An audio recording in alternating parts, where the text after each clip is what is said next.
Nous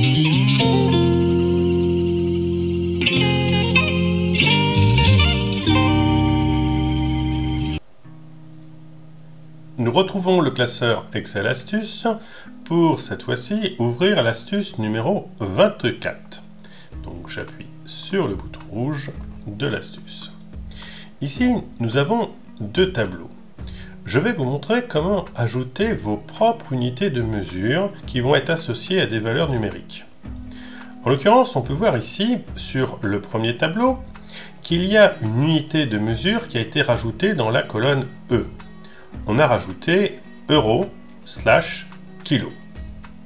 Le problème qui se passe quand on rajoute cette unité de mesure en libellé à l'intérieur de la cellule, cela est considéré comme du texte.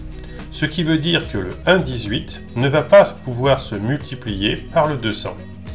Donc, nous avons donc cette opération ici qui a été effectuée et nous avons un message d'erreur. Tout simplement parce que Excel interprète le contenu de la cellule E9 comme du texte.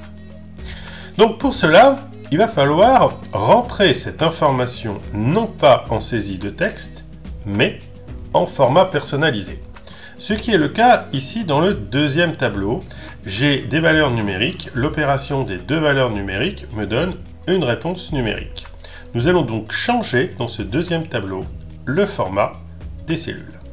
Je sélectionne toutes ces cellules, donc ici de E19 jusqu'à E23.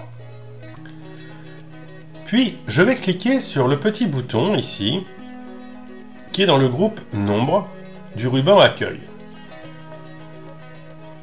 Ce bouton me permet d'ouvrir une boîte de dialogue.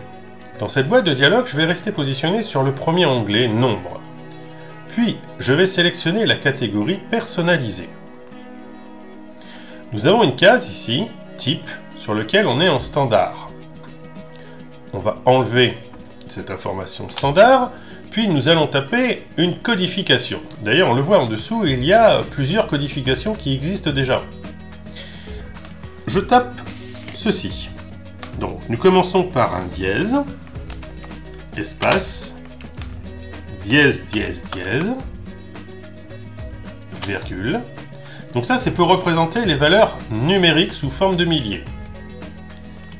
0, 0, c'est pour représenter les décimales, donc je fixe à 2 décimales. J'ouvre une guillemets. Maintenant, je vais rentrer le texte qui va s'accoler à la valeur numérique. Espace, euro/kilo. Et je ferme la guillemets. Je valide ce format.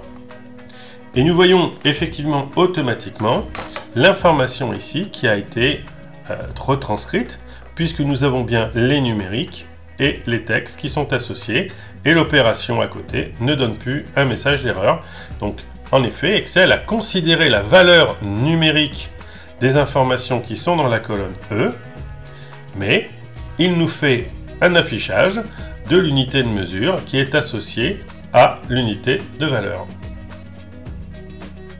N'oubliez pas de vous abonner à la chaîne et un petit pouce pour dire que vous aimez mes vidéos, et le livre qui est toujours disponible. L'adresse pour pouvoir le commander est dans la description.